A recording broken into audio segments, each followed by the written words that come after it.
أشهد أن لا إله إلا الله وحده لا شريك له وأشهد أن محمدا عبده ورسوله أما بعد فأعوذ بالله من الشيطان الرجيم بسم الله الرحمن الرحيم الحمد لله رب العالمين الرحمن الرحيم مالك يوم الدين إياك نعبد وإياك نستعين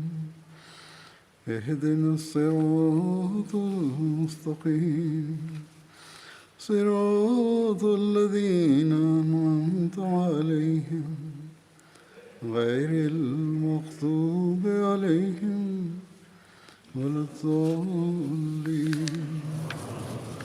Hz. Resulullah sallallahu aleyhi ve sellem üzerine din ve şeriyeti tamamladı. Mükemmel eyledi. Kur'an-ı Kerim'de ilan buyurdu, ilan etti.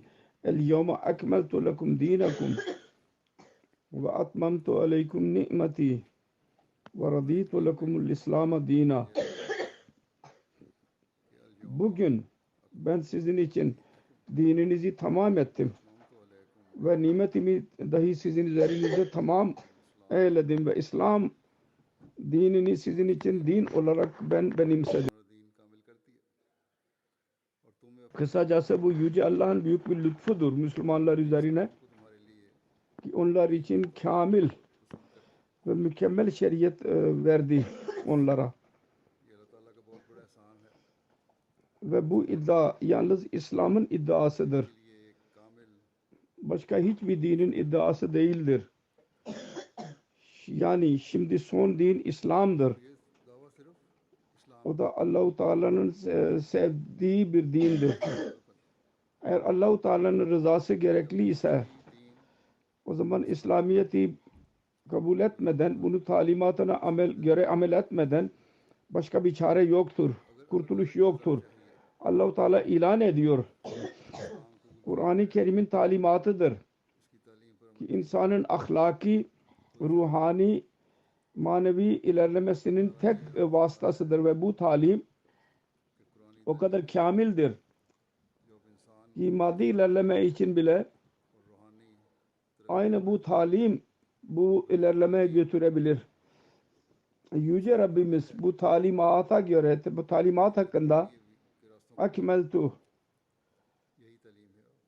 ilanını yapıyor.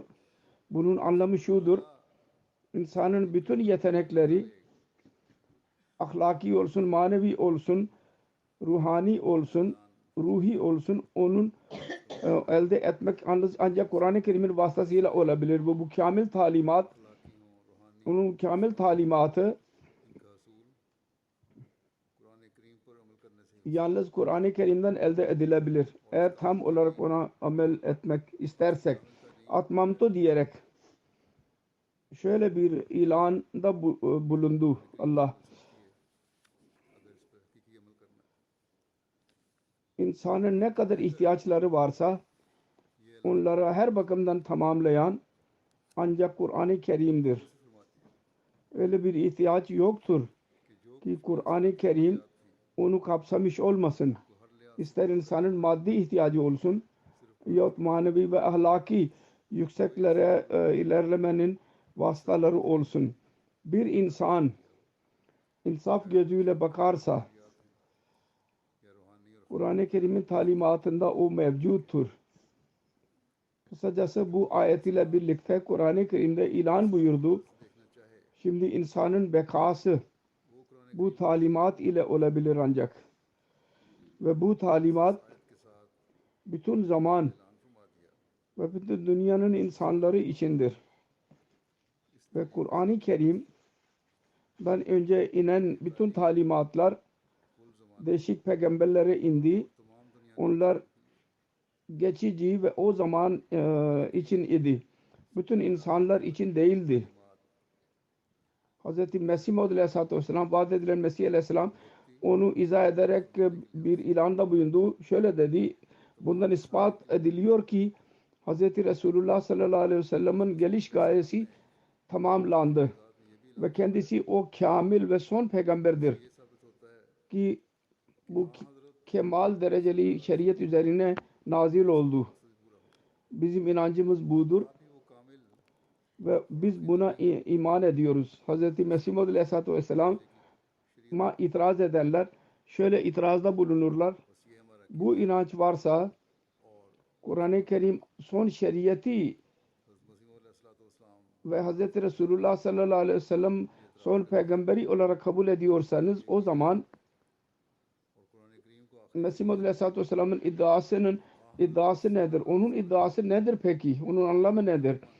Ve kendisinin bu çağda gelmesinin anlamı neydi? Onun cevabı Hz. Mesih Maud Aleyhisselatü Vesselam bir yerde şöyle buyurdu. Değişik cevaplar vardır. Eğer siz İslami talimata göre amel ediyor olsaydınız o zaman tamam. Benim geliş gayem yoktu. Fakat zamanın genel ihtiyacı, durumu ve özellikle Müslümanların genel durumu şunu ilan ediyor idi ki bir muallim gereklidir. Mutlaka. Sonra bu talimatı unutma konusunda Hz. Resulullah sallallahu aleyhi ve sellem bizzat buyurmuştur. Gaybi haber vermiştir ve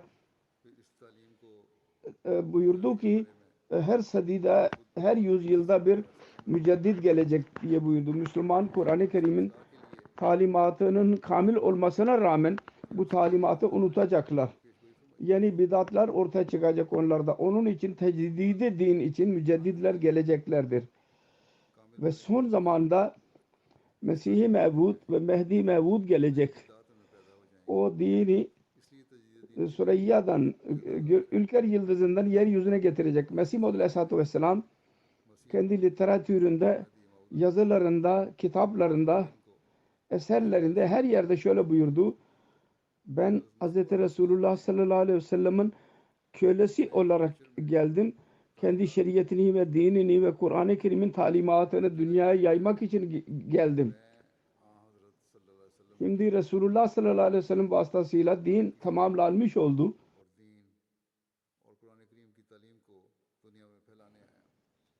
Bunu ve bu talimatı dünyanın her köşesine ulaştırmak için geldim. Talimatın tekmili Kur'an-ı Kerim'in Resulullah sallallahu aleyhi ve sellem'e üzerinde inmesiyle oldu ve o çağda daha hidayetin işaati ve talimatın vesileleri yoktu. Onun için onun işaati için yayılması için bu çağda verdiği söze göre Hz. Resulullah sallallahu aleyhi ve sellem'in gerçek kölesini gönderdi. İşte bu kamil Mesih Maud Aleyhisselatü Vesselam bu işi tamamladı ve bunu cari tutmak için Ahmediye cemaatini kurmuş oldu. Ve bu görevdir. Ahmediye cemaati verdiği literatür ve beyan ettiği Kur'an tefsirine göre yapmaktadır. Ve bunun her Ahmedi bunun üzerinde düşünmesi lazım. Her Ahmedi'nin ne kadar biz onu tamamlıyoruz. Toplumsal olarak bir program vardır ve oluyor da. Fakat kişisel olarak dahi olmalı. Onun için bizim biyetimizin gayesi tamamlanacak. Ne zaman ki bu gayeyi gözlerimizin önünde bulundurursak. Bunun için Kur'an-ı Kerim'i okumak ve anlamaya daima dikkat etmemiz lazım. Bunun için en güzel yol Hz. Mesih Maud Aleyhisselatü Vesselam'ın eserleri ve buyruklarıdır. Kur'an-ı Kerim'in güzellikleri belli bir müddet sonra Hz. Mesih Maud Aleyhisselatü Vesselam'ın yazılarının ışığı altında beyan ediyorum. Bugün bile Kur'an-ı Kerim'in tekmili konusunda Hz. Mesih Maud Aleyhisselatü Vesselam'ın buyruklarını ben ileri süreceğim. Hz. Mesih Maud Aleyhisselatü Vesselam şöyle buyuruyor. Bu emir ispat edilmiştir ki Kur'an-ı Kerim dini tamamlamanın hakkını verdi. Kendisi buyuruyor. El yevme akmaltu lekum dinakum ve atmamtu aleykum nimeti ve raditu lekumul İslam'a dina. Yani bugün ben sizin dini sizin için tamam ettim ve kendi nimetimi sizin üzerinde tamam ettim ve İslam'ı sizin için seçerek mutlu oldum. Demek ki Kur'an-ı Kerim'den sonra başka bir kitabın yeri yoktur. Çünkü ne kadar ihtiyaç varsa insanın hepsi Kur'an-ı Kerim'de beyan edilmiş oldu. Yalnız mukalimat-ı ilahiyenin kapısı açıktır. Evet, Allah-u Teala kelam ediyor. Sevdiği özel kullarla konuşuyordur. Bu kapı açıktır. Bu yeni bir talimat değil. Ve o da kendiliğinden değil. Kendiliğinden açılmadı. Temiz ve pak mukalemeler ki Nusret-i İlahi'nin renginde bulunuyorlar ve umur-i gaybiyeye kapsıyorlar. O tezkiye-i nefs olmadan ve Kur'an-ı Kerim'in tam olarak ona tabi olmadan Resulullah sallallahu aleyhi ve sellem'den ancak elde edilebilir. Ben bunu tam olarak tercüme yapamadım. Özür dilerim. Yani Mesih Maud Aleyhisselatü Vesselam diyor ki bu da Hz. Resulullah'ın tabi olmakla bu kapı açıktır. Yoksa başka bir yol yoktur. Kur'an-ı Kerim'in talimatı vasıtasıyla açıktır bu. Diyor ki bana da bu makam bu sebeple nasip oldu.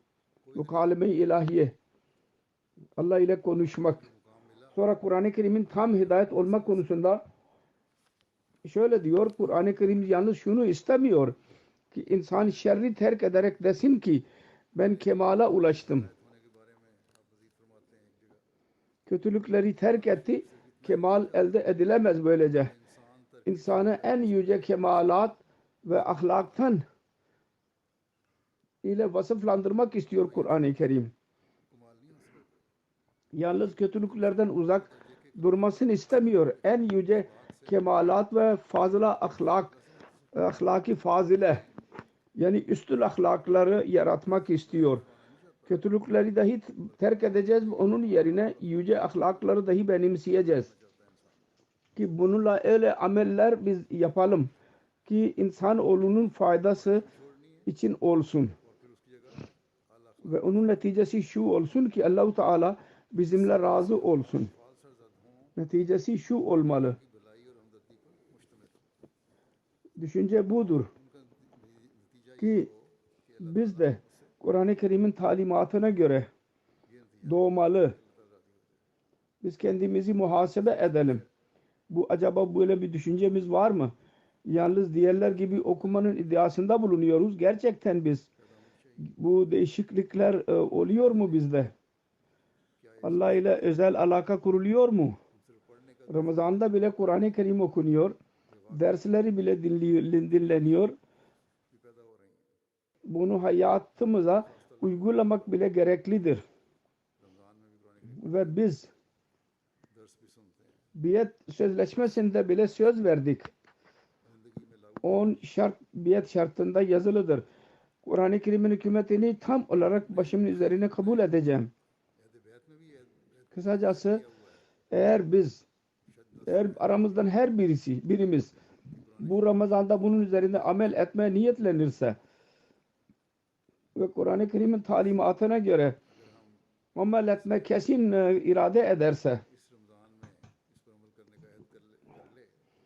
o zaman biz maneviyata ilerleyeceğiz. Aynı yanda bizim toplumumuz bile yüce bir toplum olacaktır.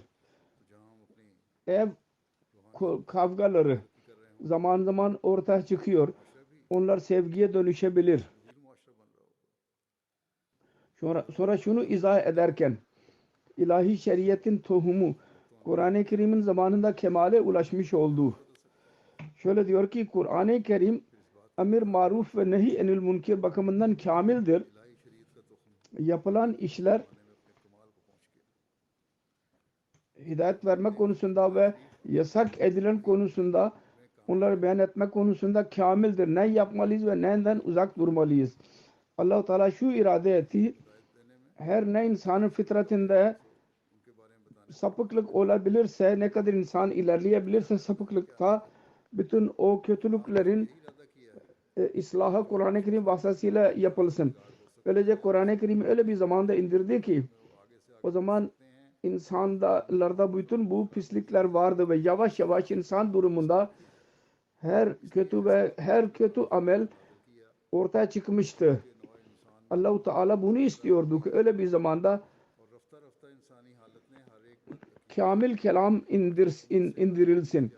Çünkü kötülüklerin yaratılmasından sonra insanlara suçlamalardan bahsetmek ve kötülüklerden bahsetmek sanki önceden söylemek. Bu günahlardır.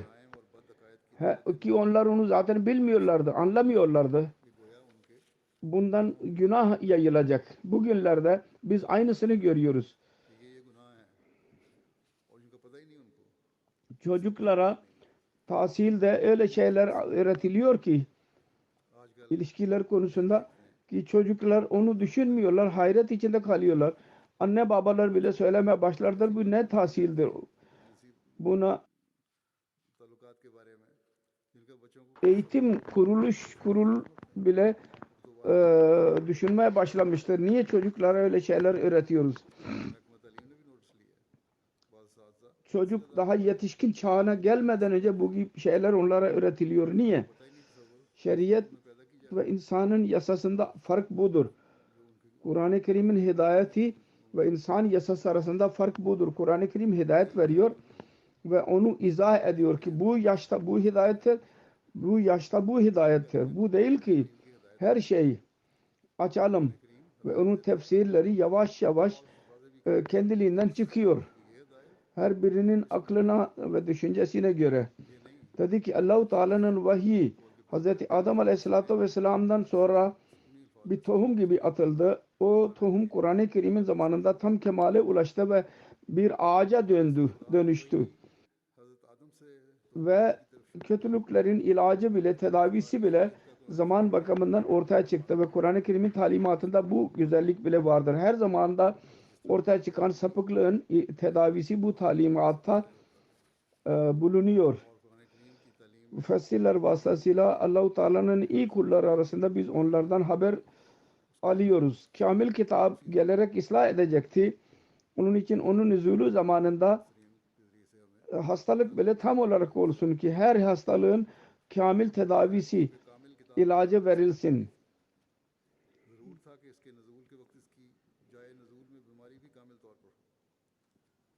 Arabistan'ın insanları bütün hastalıklar vardı. Yahut ondan sonra gelecek nesillere gelecek olan hastalıkların daha da izah edildi. O zaman vardı yahut gelecek nesillerde ortaya çıkacaktı. Onların talimatını Allah-u Teala verdi. Çünkü şeriat kamil oluyordu. Onun için gelecekte olan hastalıkların dahi izahatı yapıldı. Ve dedi ki ne zamana kadar siz nereye kadar yapmalısınız ve mufassirler her zaman bakımından izah etmeye devam ettiler. Dedi ki sebep buydu. Kur'an-ı Kerim'in bütün şeriatı tekmil etti ve kitapların indiği zaman, diğer kitapların indiği zaman bu ihtiyaç yoktu ve onlarda öyle bir kamil talimat bile yoktu. Burada kendisi ispat etti. Hristiyanlar ve Yahudiler itiraf ediyorlar. Zaman her bakımından son bozuk idi. Yozlaşmıştı. Ve o zaman bir şeriat gerekliydi. Bunu beyan ederek ki Kur'an-ı Kerim insani kelamına benzeyemez. Mesih Muhammed Aleyhisselam şöyle diyor, misal vererek diyor ki birkaç konuşanlar yahut yazı yazanlar bilgi kuvvetiyle bir makale yazmak istiyorlar.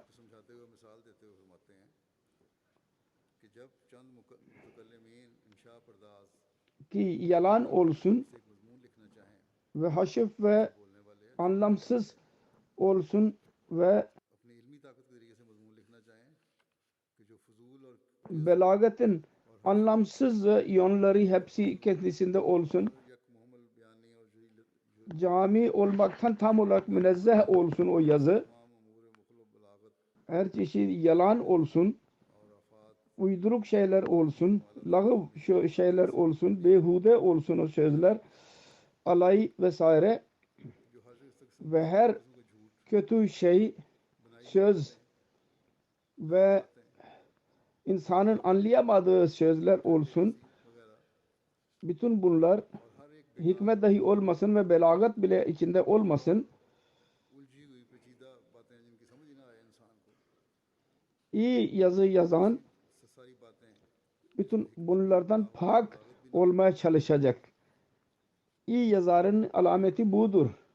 Her bakımdan dünyadan temiz olsun.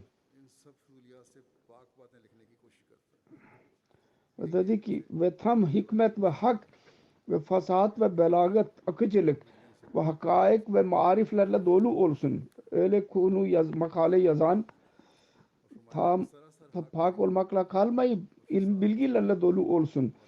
İlk derecede o olacak ki ilmi kuvvetler ve geniş bilgisi ve ince bilgiler konusunda ve yazı yazma konusunda hepsinden daha üstün olsun. Onun yazısı üstün olacak. Alim olsun, tecrübe sahibi olsun. Ancak o böyle bir makale yazabilir. Bütün bunlardan pak olsun. Ve mümkün olmayacak ki bu yetenekte, bilgide, liyakatta, yetenekte, akılda hiçbir yerde az ise, çok düşük ise o kendi yazısında kemalat bakımından ona eşit olabilsin. Bu yetenekler olmayan başka birisiyle beraber olabilir. Mesela bir tabip beden bilgisi konusunda bütün bilgiye sahiptir. Bir doktor, uzman bir doktor, maharet sahibidir. Uzun zamanın temrini ile hastalıklardan bilgi edinmiştir. Hastalıklar konusunda ve onları hemen anlayabilir. Onun hastalıkları konusunda tam olarak bilgisi vardır. Ayrıca konuşma yeteneğine dahi sahiptir. Söz dahi söyleyebilir, bu fazladır onda.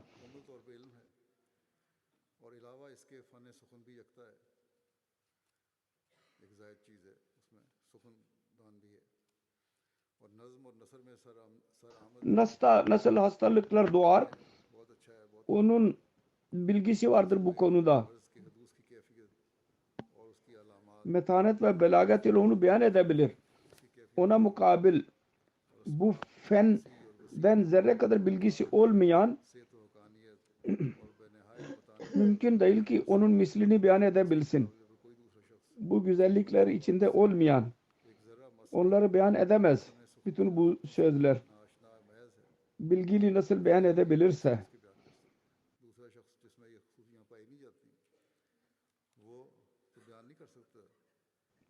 meslek bakımından dahi uzmandır ve araştırma dahi tam yapabilir.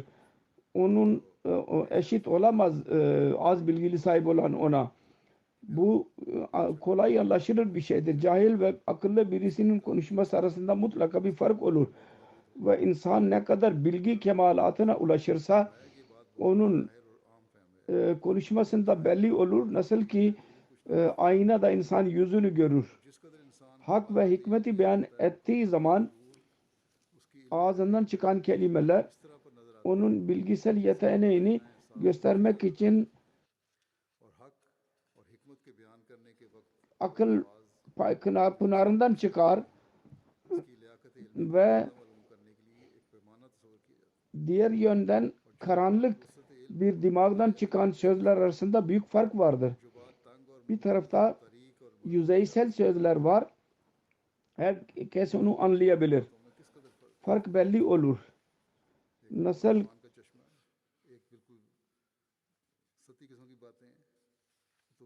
insan iyi ve kötü koku arasında fark yaratabilir. Aynı şekilde siz nereye kadar düşünebilirsiniz?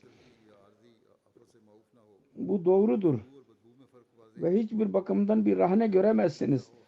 Her bakımdan ispat edilmiştir ki bilgili kuvvetlerde var olan kuvvet kelam-ı ilahide bulunur. Mümkün değil ki akıl ve ilim bakımından üstün olanlar diğer bilgisi az olanlarla eşit olsunlar.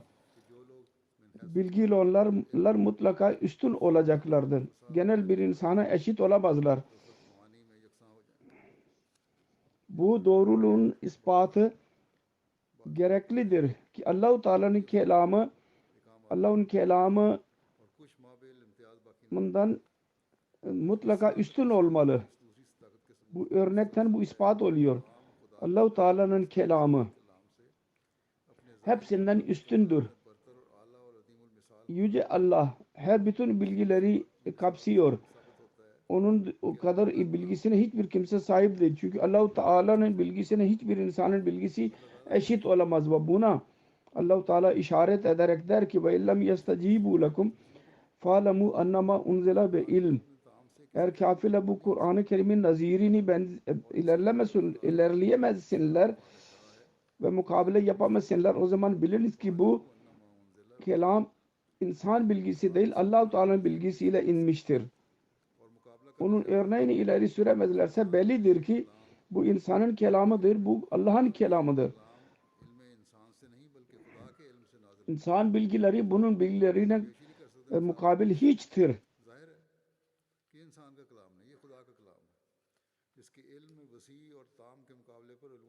Özetin anlamı şudur.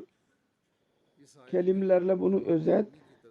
Allah-u Teala'nın ilmi cami olmak bakımından asla insanın nakis ilmine benzeyemez. Bu kamil ve bemisil zattan çıkan kelam bir misil olsun ve insanın kelamından üstün olsun. Kur'an-ı Kerim'de bu sabit oluyor. Her bakımdan kamil olmak konusunda iddiası vardır ve hiç kimse buna mukabil duramaz. Ne durabildi ne de durabilir. Diyor ki Mesih Maud Aleyhisselam, Kur'an-ı Kerim ilmi mertebelerle ameli mertebelerin kemalini dahi ulaştırır insanı. İlmi ve ameli her iki konuda kemale ulaştırır. Kur'an-ı Kerim'in meratib-i ilmiye insana ulaştırır.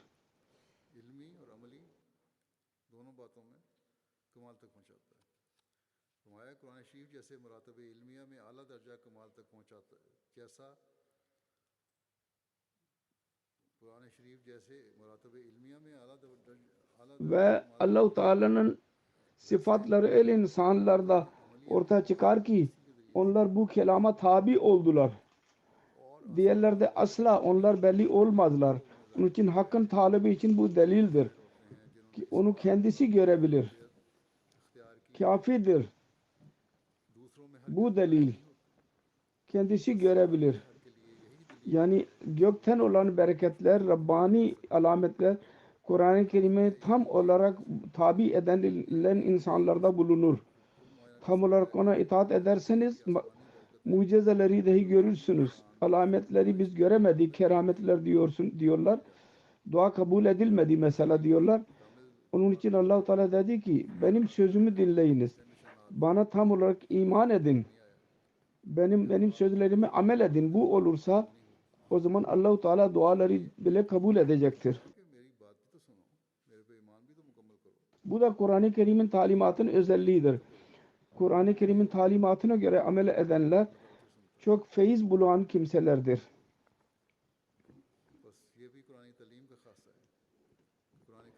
Mesih Maud Aleyhisselam dedi ki Kur'an-ı Kerim'de mucizelerin kemali bütün kelam üzerine kapsadı. İcaz. İcaz değil. İcaz yani özet olarak beyan etmek bir şey. Kur'an-ı Kerim sadakat ve zürûret-i hakka ya bağlı olarak icazını yani onun özetini dininin ihtiyaçlarını kapsayarak beyan etti. Her inkar eden için deliller var. Mümin için binlerce delil vardır. Bir derya gibi. Fesat, fesat gördüğü şey için onu ıslah etmek için müdafaa etti. Şiddetli bir talimat indirerek. Çok hastalıklar gördüğü hepsinin tedavisini dahi yazdı. Batıl dinlerin her iddiasını reddetti. Vahimelerini yok etti. Her itirazın cevabını verdi. Hiçbir doğruluk yok ki onu beyan etmiş olmasın. Hiçbir sapık fırka yok ki onu reddetmiş olmasın. Açık olarak bunda talimat. Sonra kemal budur ki hiçbir kelime yoktur ki ihtiyacı olmadan yazılı olsun. Ve hiçbir yolsun ki zamansız beyan etmiş olsun. Ve bir kelime yolsun ki boş olarak lağım manada beyan etmiş olsun. Sonra fesatın öyle bir mertebesini gönderdi ki ondan daha üstün düşünülemez.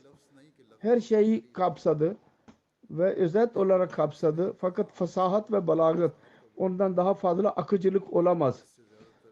Akıcılığı öyle kemale ulaştı ki delil ile olan beyanat hepsini küçük bir kitapta topladı. İlkler için ve ahirler için bile. Ben örnek vermiş oldum daha önce. Arap'ın bedeviler Kur'an-ı Kerim'i anladılar. Ve onlar Allah'lık insanı, bilgili insanlar haline geldiler. Bilgili insanlar bile kendi akıllarına göre anladılar.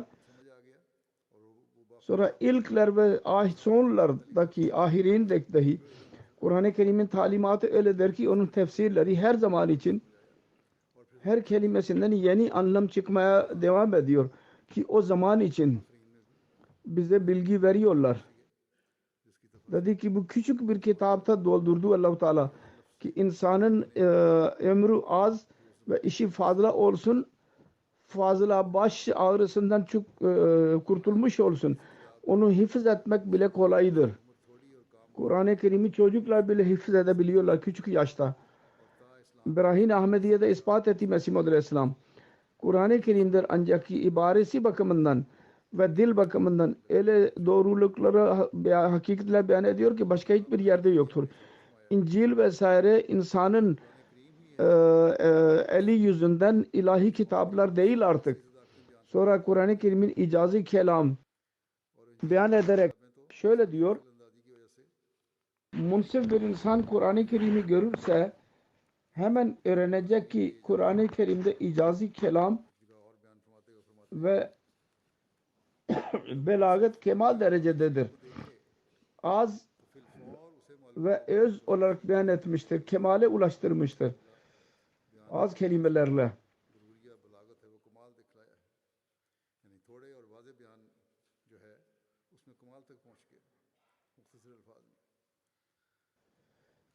Hacmi o kadar azdır ki insan başından sonuna kadar onu okuyabilir. Az zamanda. İnsan kolay bir şekilde onu anlayabilir. Şimdi bakmak lazım. Bu belagat ne kadardır? Bir deryasını 3-4 yüzde hepsini kapsadı ve hikmetin bir cihanını yalnız birkaç sayfada doldurdu. Birisi onu duydu mu daha önce? O kadar az hacimli bir kitap bütün zamanları kapsasın.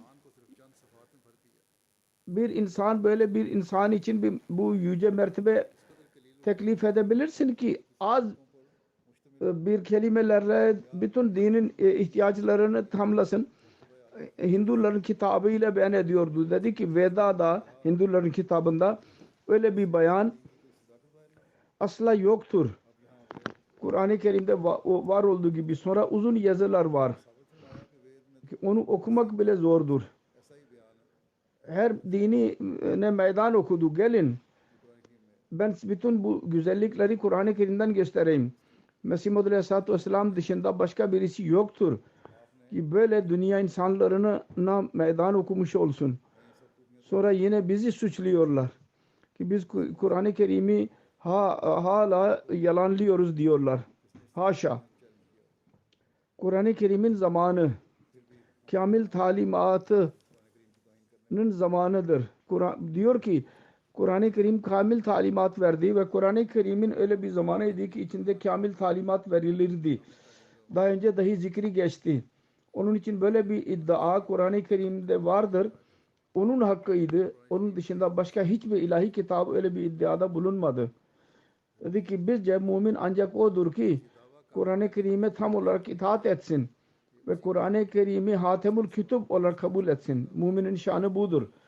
Ve bu şeriatı Resulullah sallallahu aleyhi ve sellem onu dünyaya getirdi. Onu ebedi olarak kalıcı görsün ve zerre kadar onu değiştirmesin. Ve ona tabi olarak da kendisini kaybetsin. Vücudun varlığının her zerresi bu yolda harcasın.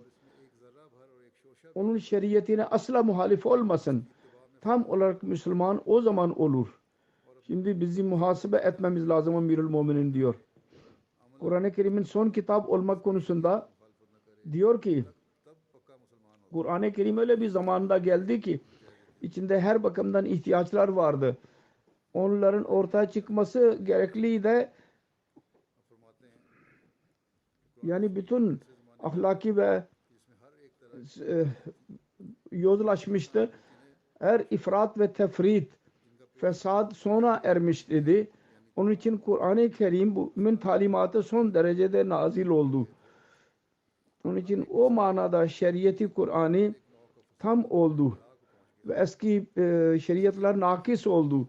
Çünkü eski zamanlarda o fesatlar ki onlar ıslah için kitaplar geldiği son derece ulaşmamıştır ve Kur'an-ı Kerim'de son dereceye ulaşmıştır. Birçok insanlar soruyorlar. Çocuklar ve gençler delikanlılara cevaptır. Daha önce sona ermemişti. Burada intiha sona bile erdi. Onun için Allah-u Teala Kur'an-ı Kerim'i indirdi. Ve onun için Resulullah sallallahu aleyhi ve sellem vasıtasıyla İslam'ın temeli atılmış oldu. Kısacası şimdi Kur'an-ı Kerim ve diğer ilhami kitaplarda fark budur. Eski kitaplarda eğer her bakımdan halalden korunmuş olsaydı yine talimatların nakis olması bakımından kamil talim Kur'an-ı Kerim mutlaka ortaya çıkacaktı. Onların önünde bazı şeyler yoktu. Nasıl onu beyan edebilirlerdi? Talimat eksik idi. Onun için Kur'an-ı Kerim'in gelmesi gerekliydi. Kur'an-ı Kerim için şimdi öyle bir ihtiyaç yok ki başka bir kitap dahi gelsin. Çünkü kemalden sonra başka bir derece baki değil. Evet eğer farz edilirse ki Veda gibi ve gibi şirk çıkarılırsa ve tehrif edilirse yahut eğer farz edilirse hiçbir zamanda milyonlarca Müslüman ki tevhide bağlıdırlar. Onlar bile şirk etmeye başlarlarsa ve insanlara tapmaya başlarsa o zaman ikinci talimatın gelmesi gereklidir. Eğer böyle bir durum olursa olabilir. Ancak bu yalnız farazi şeylerdir. Bu asla olamaz. Allah-u Teala söz vermiştir. Ben bu şeriatı koruyacağım. Ve Hz. Mesih Maud Aleyhisselatü Vesselam'ı bu gaye için gönderdi ve bizim görevimiz de işte budur. Sonra diyor ki necat için Allah-u Teala sık sık beyan ettiği gibi gereklidir. O da şudur ki Allah-u Teala'yı vahdahu la şerik diyelim. Resulullah sallallahu aleyhi ve sellem'i doğru peygamber kabul edelim. Kur'an-ı Kerim'i Kitabullah olarak kabul edelim. Öyle bir kitaptır ki kıyamete kadar başka bir kitap gelmeyecek. Kur'an-ı Kerim'den sonra başka bir kitap ve şeriate ihtiyaç yoktur. Bundan sonra vahyin şanı konusunda beyan ediyor. Allah-u Teala'nın lanetidir el insanlara. İddia etsin ki Kur'an-ı Kerim'e mislini getirebilirler. Kur'an-ı Kerim mucizedir. Hiçbir insan onu getiremez onun mislini. Ve onda öyle marifet ve güzellikler vardır ki İnsan bilgisi onu asla toplayamaz. Öyle bir vahidir ki onun misli başka bir vahiy yoktur. Rahman tarafından başka bir vahiy olursa da onun için vahiy sanide Allah Teala'nın tecellileri vardır. Bu vahide. Bu kesindir. Allah Teala'nın tecellisi Hatemul Enbiya'ya nasıl oldu? Başka daha önce ne birisi üzerinde oldu ne de ondan sonra birisinin üzerinde o tecelli olacak. Ve evliyalara bile vahiy olabilir fakat o şan vahiy o vahiyin olabilir. Onun için Kur'an-ı Kerim'in marifetlerin dairesi bütün dairelerden daha geniştir. Bunda bütün bilgiler ve bütün gizli şeyler bunda vardır. Ve onun ince konular son dereceye ulaşmıştır. Beyan ve burhan da en büyük irfan bundadır. Allah-u Teala'nın mucize dolu kelamdır ki insan hiçbir insanın kelamı cin ve insanın bu mertebe ulaşamaz. Diğer kelamın misali bir rüya gibidir ki bir kral onu gördü. Mesela bir örnek veriyor. Bir kral bir rüya gördü. Adalet sahibi birisiydi. İnsaf sahibi. Birisi başka bir zat dahi aynı rüya gördü. Onun durumu öyle değildi. Genel bir insan idi. Aklı bize az idi ve himmeti bile az idi. Tabii ki kralın rüyası birbirine benziyor her ikisinin. Fakat akıllı ve yorum bilen birisi hakkında onlar ikisi bir değil. Adil kralın yorumu çok üstün olacak. Hayır ve bereket dolu ve açıktır. Dairesi çok geniştir. Genel insanda genellikle pislikten uzak korunmuş olmuyor. Sonra birkaç dosttan daha ileri gidemiyor. Onun dairesi çok küçüktür. Oğul ve bak ve diğer akrabalar ve dostlar var. Oraya kadar sınırlı kalacak. Onlara fayda verilebilir.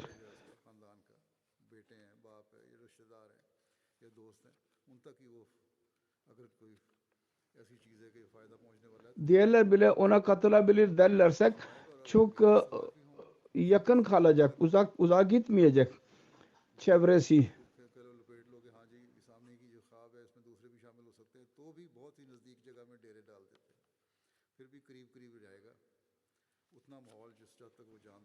Sınırlı oluyorlar bunlar. Onların genişliği o kadar olamaz kralınki gibi. Ancak Kur'an-ı Kerim'in biniciklerinin örneği böyledir. Onlar çok geniştir. Kur'an-ı Kerim bir kitaptır ki onun altında irfanın deryası akıyor. Ve hiçbir kuş uçamaz. Bunun kadar beyan edemez. Ve her anahtar sahibi bunun define hazinelerinde bir şey alıyor. Her mütekellim bunun mana istifade etmeden boştur, eli boştur. Onun kelamı tamam olamaz. Ve kadıya ulaştırarak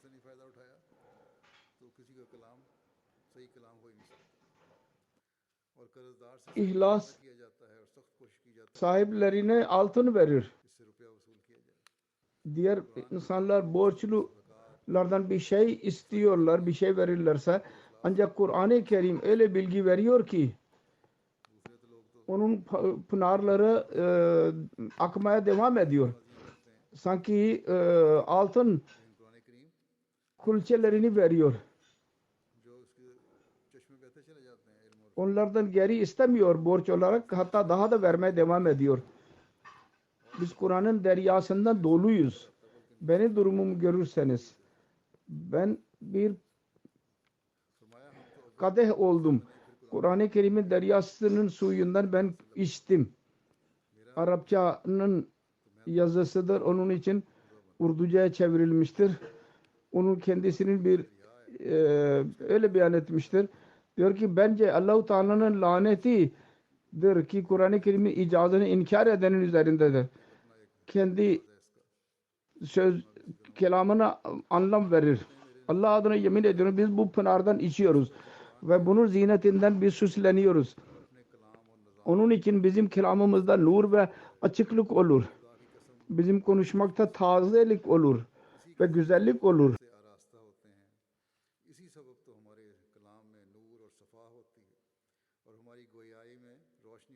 Ve benim üzerimde Kur'an dışında başka bir kimsenin minneti değil.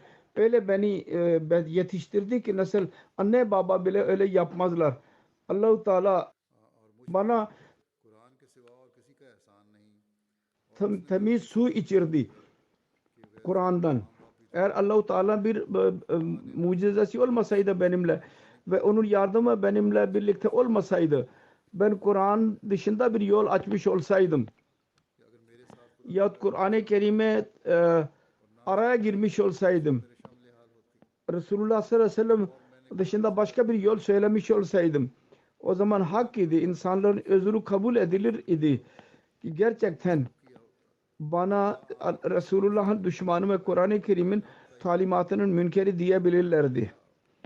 Eğer öyle bir şey olsaydı ben Resulullah sallallahu aleyhi ve sellem'in buyruklarının dışında bir şey söylemiş olsaydım sizin hakkınız vardı. Fasık bilirdiniz. Fasık, facir, mürted diyebilirdiniz. Fakat ben Kur'an'da bir değişiklik yapmadım. Eski şeriyeti Allah-u Teala'nın Resulullah'ın getirdiği şeriyetinin bir noktasını bile değiştirmedim.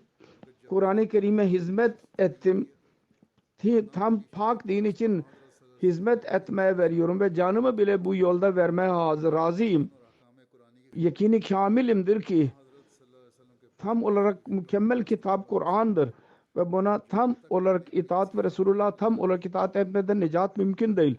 Kur'an'da eksiklik yapan ve onu değiştiren Resulullah sallallahu aleyhi ve sellem'in itaatinin dışına çıkan birisinin kafir olduğuna inanıyorum.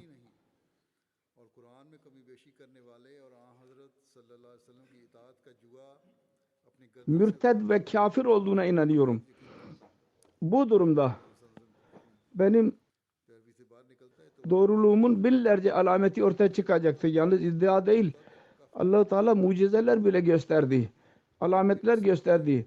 Resulullah'ın verdiği gaybi haberleri ve Kur'an-ı Kerim'in gaybi haberleri benim hakkımda tamamlandı. Mesih Muhammed Aleyhisselatü Vesselam'a Allah-u Teala buyurdu. Gaybi haberler verdi ve tamamlandı ve oluyor da. Alametlerin gerçekleşmesinden sonra ve Allah-u Teala diyor ki bugüne kadar Allah-u Teala gökte ve yerde alametler belirledi. Sonra her kim bana müfteri ve deccal diyorsa, bana itaat etmiyorsa, benim sözüme kulak vermiyorsa sesime, biliniz ki Allah-u Teala onu cezasız bırakmayacaktır. Mutlaka ona ceza verilecektir. İddia budur ki Hz. Mesih Maud Aleyhisselatü Vesselam'ın iddiasıdır. Bunun üzerinde bizim imanımız var. Kendisi vasıtasıyla Kur'an-ı Kerim'in bilgisi bize ulaştı ve Kur'an-ı Kerim'e tam olarak itaat etti ve bize Kur'an-ı Kerim'in irfanını verdi. Öyle insanların düşünmesi lazım ki kendisini suçluyorlar. El-İyazu billah ya kendisini cemaatini suçluyorlar ki haşa biz Kur'an-ı Kerim'i küçük düşüren kimseleriz. Allah-u Teala'nın gönderdiği zatın sözleridir. Bunlar kendi inadından vazgeçmiyorlar. Allah-u Teala cezasız bırakmayacak onları. Nasıl yakalayacak? Onu Allah bilir. Kur'an-ı Kerim hakkında Hz. Mesih Muhammed Aleyhisselatü Vesselam değişik yerlerde bazı buyruklar konusunda beyan etmiştir. Birkaç tanesini beyan edeyim burada. Kur'an-ı Kerim'de insaf konusunda talimat vardır. Kavimler eziyet verirlerse ve savaş yaparlarsa, çocukları ve bayanları öldürürlerse, nasıl ki Mekke'deki kafirlerin yaptıkları gibi, sonra savaşlardan vazgeçmedilerse, böyle insanlarda insaf ile davranmak nasıl zordur. o kadar zulüm ediyorlar. Yine de onlara karşı insaf etmek talimatı ne kadar zordur. Fakat Kur'an-ı Kerim öyle canlı düşmanları bile zayi etmedi ve insaf ve doğruluk için vasiyet etti. Bu usuldür. Toplumun barışının garantisidir. Dünyanın barışının garantisidir. Eğer dünya savaşlara katılan kavimler bu usulü anlarlarsa dünyada barış olabilir. Yoksa ortaya çıkan durum insanı helakete götürüyor. Bir ülkenin ya başka ülkenin çabası olsun, Çin'e gitsinler ya başka nereye giderlerse gitsinler, eğer insaftan yana olmadılarsa felaket kesindir. Dedi ki bir yerde eğer birisi Kur'an-ı Kerim'in zamanına göz atarsa dünyada ne kadar kadınlarla evleniyorlardı. 80 100'e kadar ulaşırdı ve nasıl onlarla muamele yapardı, ne kadar zulüm yapılırdı kadınlara. O zaman kabul etmek lazım ki Kur'an-ı Kerim dünya minnet etti ki bütün bunları yok etti. Kur'an-ı Kerim'in talimatının minnetidir. Kur'an-ı Kerim'in talimatı vasıtasıyla Allah-u Teala bunları yok etti. Kadının bir hürmeti yoktu. Evlenmelerin sayısı yoktu. Haklar yoktu. Bütün bunlar Allah-u Teala verdi. Kur'an verdi. Daha önce hiç kimse onu düşünmüyordu bile. Sonra bir yerde şöyle diyor. Kur'an-ı Kerim yalnız dinlenme kadar sınırlı değil. Bunda insanları anlatmak için akıllı deliller var. Ne kadar buyruklar bunu ileri sürdüyse öyle bir buyruk yok ki zorlama ile olsun. Hükümler ve zorlama yoktur. Buyurdu Mesih Muhammed Aleyhisselam. Allah-u Teala diyor ki la ikraha fid din. Dinde cebir ile cebir ile bir şeyi kabul ettirmek istemiyor. Her şeyin ilacını delilini veriyor ve delil ilererek onu inanmaya dikkatimiz çekiyor. Sonra Kur'an-ı Kerim'in talimatını ilan ederek diyor ki bizim Rabbimiz kalplerin sırlarını biliyordur. Şuna şahittir ki eğer bir insan zerre kadar bir eksiklik çıkarabilirse yahut kitabının üstünlüğünü ispat edebilirse ki Kur'an-ı Kerim'e aydan daha olsun biz ölümü kabul etmeye razıyız. Bu öyle bir büyük bir iddiadır ki kamil iman ve iman olmadan insan öyle bir iddiada bulunamaz. Diyor ki eğer birisi Allah-u Teala iman ederse sonra Kur'an-ı Kerim üzerinde düşünürse Allah-u Teala Kur'an-ı Kerim'de ne buyurmuştur? O dünyayı bırakarak Allah-u Teala'nın olacak. Eğer iman kamil olursa ve Kur'an-ı Kerim üzerinde düşünürseniz o zaman maddiyatçı yerine Allah'a dikkatiniz olacak her zaman. Allah-u Teala hepimize bu irfan bile nasip etsin. Amin. Sonra diyor bütün ilhami kitaplarda bir tek Kur'an-ı Kerim'deki onun kelam-ı ilahi olmak kesin delillerle ispat edilmiştir. Onun necat usulleri fitrete göredir.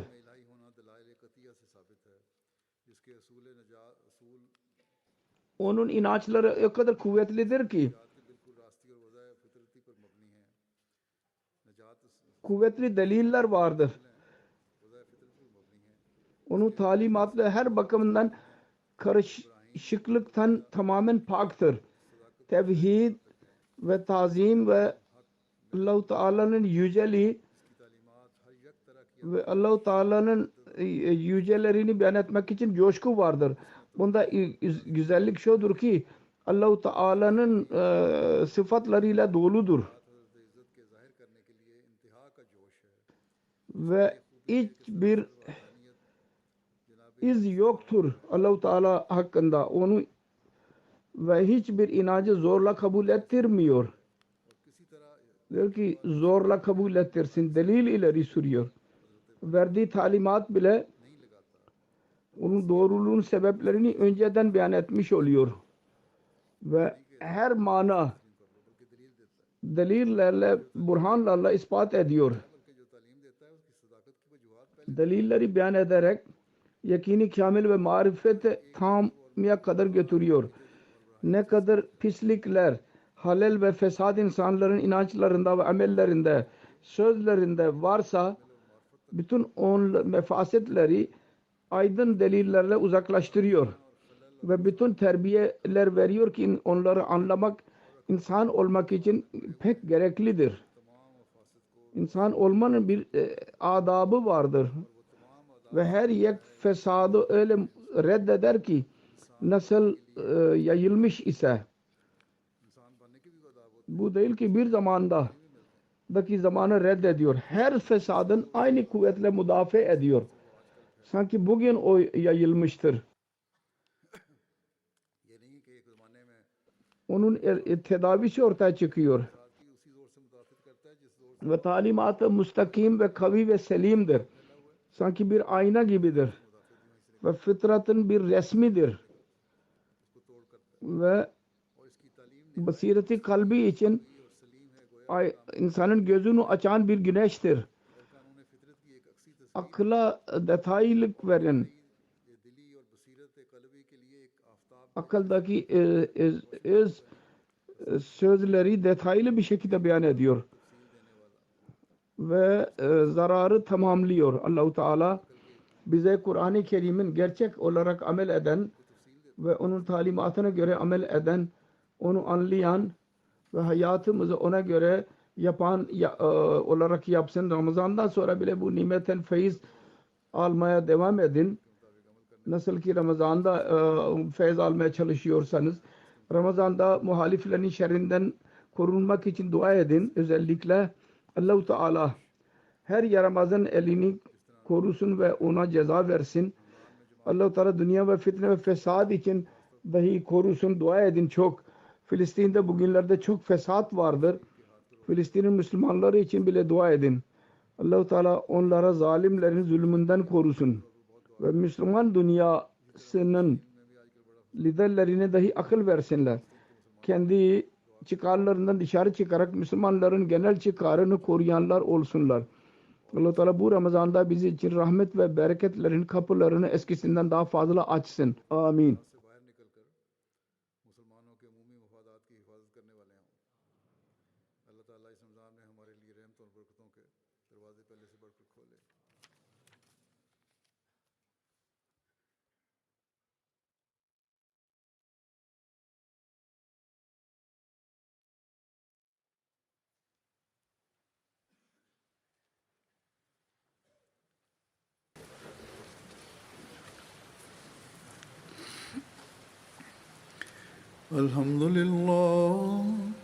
الحمد لله نحمده ونستعينه ونستغفره ونؤمن به ونتوكل عليه ونعوذ بالله من شرور أنفسنا ومن سيئات أعمالنا من يهده الله فلا مضل له ومن يضلل فلا هادي له ونشهد أن لا إله إلا الله ونشهد أن محمدا عبده ورسوله عباد الله رحمكم الله إن الله يأمر بالعدل والإحسان وإيتاء ذي القربى